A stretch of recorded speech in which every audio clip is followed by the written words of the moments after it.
But practically, when can the charging infra become as widespread as the fossil fuel infra in India? So in the next couple of years, we want to electrify all the highways, and we're going to be using commercial vehicles to pay for them. The benefit to our bike is you don't get stuck on the road. You pedal it to somewhere. It charges at 1 minute per kilometer kind of a way. Do you have a dynamo in it? Like, can I charge it while? No. While the tech is there, but it's too expensive for us to cater to countries Bro, like dynamo ours. 50 रुपए का आता है अरे bro. dynamo. ये क्या बात कर रहा है भाई?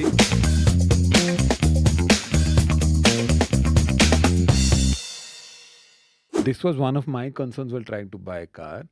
I just couldn't buy it because I was like, I don't know when the charging infrastructure will come. Okay. I have 5 chargers in my building and they're always occupied. And I just don't know because, anything that is promised, when it will be delivered, etc., etc., etc. Are you working on solving this problem? When is it going to be solved? What is the approach to solve this? Absolutely. That's why we look at this whole full stack solution, right? So it's not just about building a battery or selling your vehicle, because then the consumer is like, hey, where do I charge, right? And you're one of the if you actually has an apartment parking, right? A lot of people don't. So that's what we're trying to solve for. So apart from selling the technology, we actually set up a network in every city. So in Bangalore, for example, we on day 0 we had 30 network points, right? And now we're actually getting to a place we have 100 plus network points. To put this in perspective, CNG only has 60 network points in Bangalore, right? So we're giving you a far more dense network. Where do you put them up? We put them up in public locations. We generally prefer roadside, curbside charging opportunities. So we want you to just get off the road, charge, and keep going, right? Again, to put this perspective, in Bangalore, there are only 300 petrol stations, like all brands put together. So if you look at what we think is ubiquitous, what we think is everywhere, there are only 300 of them. So it's not that hard. And setting up chargers is very easy, right? It doesn't cost that much. Setting up a petrol station costs 2 crores, right? Setting up a charging station costs a couple of lakhs. It's just far easier to set up a charging station. You can set up everywhere. The problem has always been this chicken and egg. The guy setting up the charging station, first is like, where are the vehicles? Right? Second, I set up a charging station, I charge 2-3 vehicles a day. It's a terrible business because of slow charging. So that's what we're solving. So we seed this together. We solve chicken and egg just like on one shot. And that's also the reason why we pick 3-wheelers, we pick commercial vehicles. Because that's like the power hungry segment, right? Where we're able to go say, hey, here's 1,000 autos, bam, on the road, here's 30 charging stations. And that sort of keeps the ecosystem running.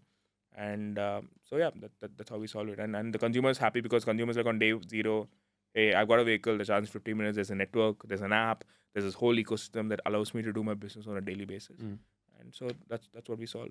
But when, like, practically, I think inside the city is not that big a problem, honestly. For me at least. I'm sure it might be a problem for other people.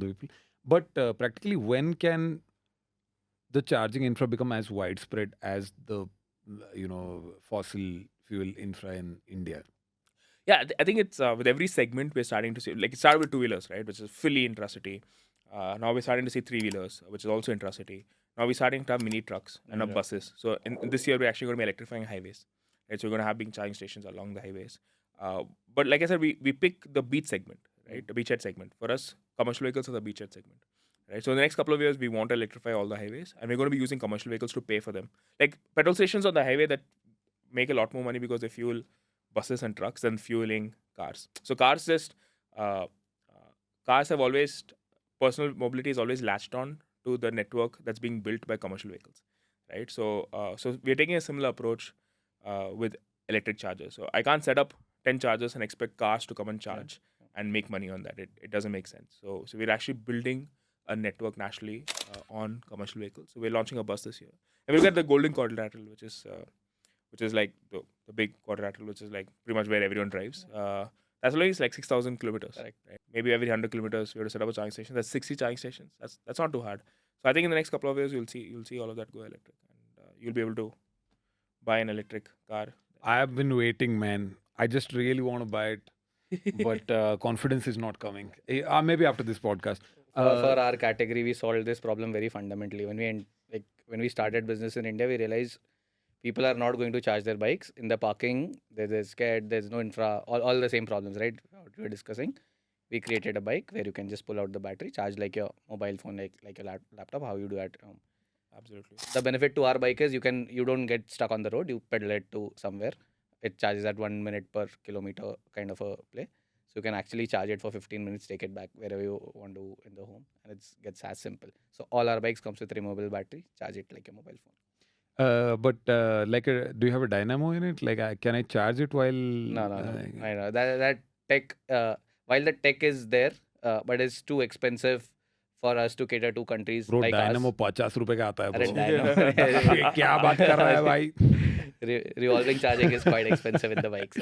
Okay. Yeah. Yeah. The dynamo can't Right now, you need no. a good dynamo basically, or a High good powered human. dynamo. Yeah, high power human you need. Okay. Correct. And in your bike, can you put like Google Maps and all on a Oh, phone? absolutely. We have an app where you can look what's happening with the bike, what's happening with the batteries and stuff. Also, you can put maps. You can track your calories, what you want to burn. You can actually say that I'm going to my office, which is say 3 kilometers away. I want to burn 200 calories on the way. The bike will recalibrate itself and put it into a power where you'll end up burning 200 calories. On the Wow. way. Friends, if you like this clip, then please go watch the entire episode and also subscribe to the channel for more such clips and episodes. Enjoy your life. Thank you very much.